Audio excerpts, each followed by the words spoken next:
This video is for boys and girls, for men and women, because I promise you, what I'm about to talk about applies to everyone. Welcome back to Becoming Disscomfortable, a Gen Z podcast dedicated to preparing you to step into your light and become the best version of yourself. I'm your host, Lyla, and let's get into it. When I say modesty, I'm talking about freedom from vanity. It's when you deliberately choose not to display yourself entirely. It applies to the clothes that you wear, the things you used to say, your actions, the way that you treat others. It kind of feels like modesty is disappearing from today's society. My goal with this podcast is to share anything and everything that has improved my life so that it can help at least one other person out there. The choices that I make might not always apply to you, but there's always something that you can extract from somebody else's mistakes, experiences, etc. So the biggest reason I try to practice modesty through all the things that I mentioned, the way that I speak to others and treat other people, that's the one that I've been trying to work on, especially recently, because it's hard sometimes depending on who you're dealing with. Practicing modesty today presents a bit of a challenge because when you're trying to do something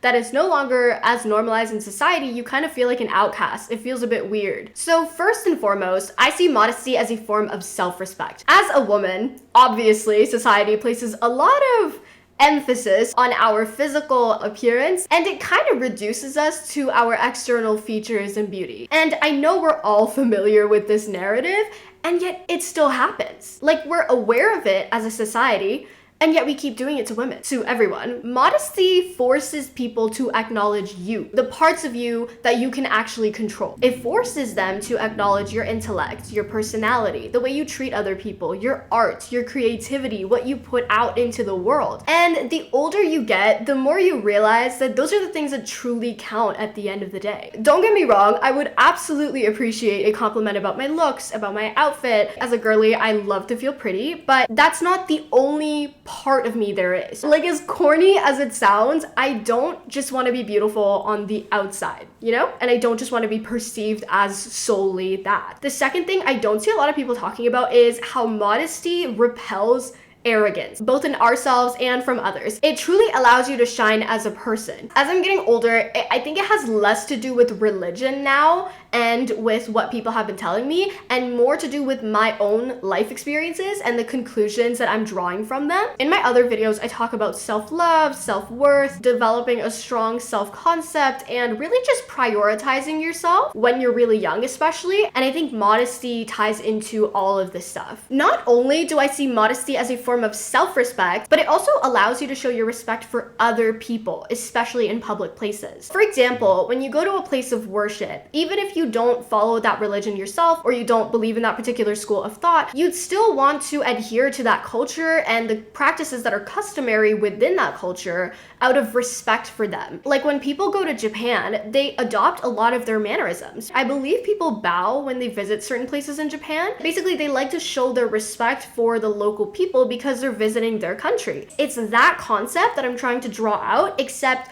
it also applies to our daily public life. I live in the West, and I think sometimes people here forget that it applies here too in public. I see a huge lack of awareness for other people outside, mostly on social media, but in real life as well. I'm not shaming anyone. I truly believe that we should have the autonomy to say and do what we want. Freedom of speech, freedom to dress the way we want, freedom to act the way we want to an extent. I agree with all that, but at the same time, I think there is such thing as propriety. Like, it's not limited to places of worship, but also like going to the gym and understanding that there are kids outside on the street. You know, you're interacting with all types of people, all age groups, not just people who match your current life. One negative example I can think of is gym influencers recording themselves in public. Some of these influencers and just the way that they act, the level of entitlement that they feel to be disrupting public spaces that are there for everybody to be using, that to me is like a lack of respect for other people's boundaries. That is what modesty perfectly encapsulates. It's like being able to respect other people's boundaries and your own while still still expressing yourself. Okay, I think I've focused a lot on the physical or like external aspect, like the way that we dress. Now let's talk about the other side of modesty that many people forget about. In my religion, there's a word called hijab,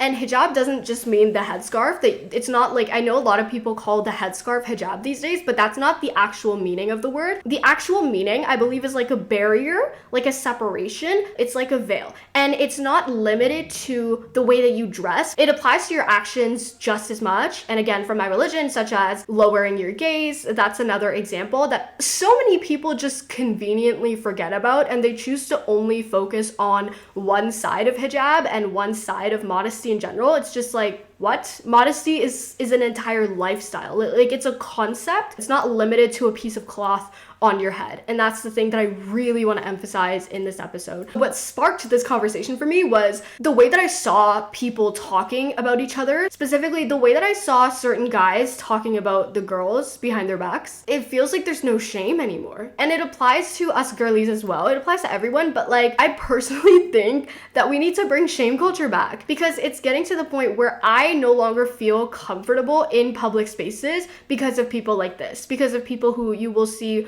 will just be saying just the most disgusting things. It's not even locker room talk anymore. It's just straight up like out in the open, and it's gross, which I guess segues into how modesty allows you to repel the wrong types of people. So this might be a bit controversial. You might have a different perspective on this, but for me, I have only been catcalled like once or twice in my life, I think. One was by a drunk man, or he was high. I don't know. He was crazy inside a McDonald's back when McDonald's was not boycotted. And the second was in Pakistan, of course, by some random teenagers. Catcalling is supposedly such a common thing, and yet I haven't had to deal with it a lot in my life. And I can't help but wonder if that has to do with modesty. Like, when I walk into a gym or a space that is like primarily dominated by the other gender, I don't feel uncomfortable. I can walk through a place like that easily, as comfortably as possible, and I don't feel like excessively uncomfortable when I feel like I'm dressed modestly and I'm lowering my gaze and I'm just like living my life in as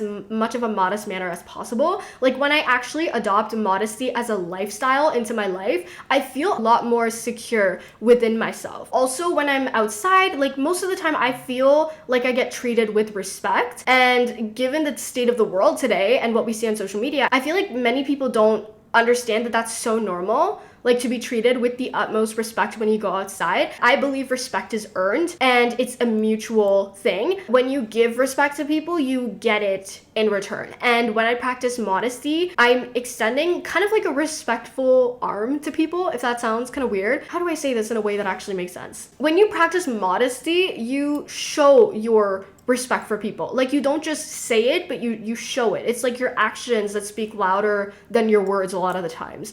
And so by default, you also get treated with respect in return. Like, I genuinely do not feel afraid when I go outside. I mean, yes, of course, you have to be vigilant when you're a woman in this world. You have to be about your surroundings and stuff, but I feel like a lot more safer and a lot more confident these days. And just like I said, when you actually like go out into the world and you have these experiences with other people, you begin to truly realize how much of an impact dressing modestly, acting modestly, or not practicing those can have an impact on your life and the way that people treat you. Have I met crazy people in my life? Have I felt unsafe around men? Yes, absolutely, even when I was dressed modestly. But I've definitely felt more safe when I have been practicing modesty. Bad people, bad men will exist regardless of what you wear. Dressing modesty doesn't make you immune to bad people, but it decreases your chances of interacting with such people, and it allows you to repel these people a lot better. It's not going to guarantee your safety, but it is more likely to make you safer, you know? Another thing is that, like I said, modesty also has to do with self-respect. So you're not just doing it for these other people, it's for you. These choices that you're making, at the end of the day, they are all for you, for yourself, so you can respect yourself and so you can live a life that aligns with who you want to be and how you want to be perceived. I think this is something a lot of people get wrong, a lot of men get wrong in our religion when they try to explain modesty. We're not dressing for you. We're dressing this way for ourselves and only for ourselves, okay? Like, I'm not doing it for you. I'm doing it because of you, because you exist in the world. Like, it is my decision to dress this way on purpose to show my respect for other people outside. But at the end of the day, like, the main person that I'm doing it for is me, nobody else. I kind of went back to talking about the dressing. I had one other point about the actions part of modesty. Your words and your actions say so much about who you are as a person because they are an active decision on your part. So when I see guys who are engaging in this locker room conversation about girls talking about their private parts, talking about their bodies, I don't know if you guys have seen that trend of people asking this stupid question, cherries versus peaches. All of these actions, they fill me up with disgust and they show me that I need to stay away from these people. I avoid these people like the plague that they are. Seeing this behavior where women are being dehumanized and disrespected, and the way that people just pass that on, you know how people say, oh, boys will be boys or stuff like that, to justify this level of degradation and disrespect towards other human beings is gross. And this is why, as I said before, modesty is so much more than just the clothes on your back. Like, it's an entire lifestyle. And the last point that I haven't heard a lot of people talk about, actually I haven't heard anybody talk about this, is how modesty allows for less comparison. I don't compare my body to other people anymore because I have no reason to. Like, I don't have to worry about my clothes fitting my body in a certain way. I get to focus on the things that matter to me, the style, the color palette, what I want to feel, like what makes me feel comfy, what doesn't make me feel comfy. Like, I get to focus on the things that actually matter rather than constantly getting stuck in this trap of comparison to other people. Also, going a little bit off track here, but do you guys remember the Winx Club outfits? If you're familiar with Winx Club, you know what I'm talking about because those outfits were absolutely gorgeous. So cute. Like, it just confirms that so many of us girlies, we love dressing up for fun. We just love fashion and dressing up cute. And I think we do it more for other women's approval than for men's approval. The same way that guys focus on making more money, not so that they can get girls, because they would like to get that approval from their male peers. It's an interesting thought that I really would love to explore more in another episode. The idea is that we're not dressing for men, we're dressing because of them. If men didn't exist in this world, I think we would dress 10 times more slutty. When I was younger, I used to wish that I could wear the Winx Club outfits in Jannah, which is the word for paradise. I basically made it one of my Jannah bucket list wishes. If I get to Jannah, inshallah, just being able to wear all of Bloom's outfits. Okay, going back to the topic, are women dressing modestly because they are oppressed, or are they oppressed when they are not doing it? That's an interesting take. Here's the thing. Nobody wants to be forced to wear something that they do not want to. And nobody wants to be forced to not wear something that they want to. Yes, there are absolutely people out there who are oppressed, but that has a lot less to do with religion and more so to do with misogyny and control, exerting control over women. And a lot of the systems through which this world has been set up, unfortunately. But just because there are women out there who are oppressed, does that invalidate the concept of modesty or make it something bad? This is where critical thinking comes into play. The main point here is that we want to give people a choice. It's your choice to act the way you want. It's your choice to use modesty as a tool, a vessel through which you express respect for yourself and for other people. It's a lifestyle, a guide to living life in a way that brings you peace, safety, and comfort. That is all I have for you today. Let me know, do you think modesty is disappearing from society, or is it making a resurgence? As we've seen with the Sofia Richie style becoming popularized all of a sudden, or the quiet luxury stuff you'll see all over TikTok, and how maybe modesty is coming back, at least in the fashion world. Let me know what you think in the comments below, and I will see you in the next episode.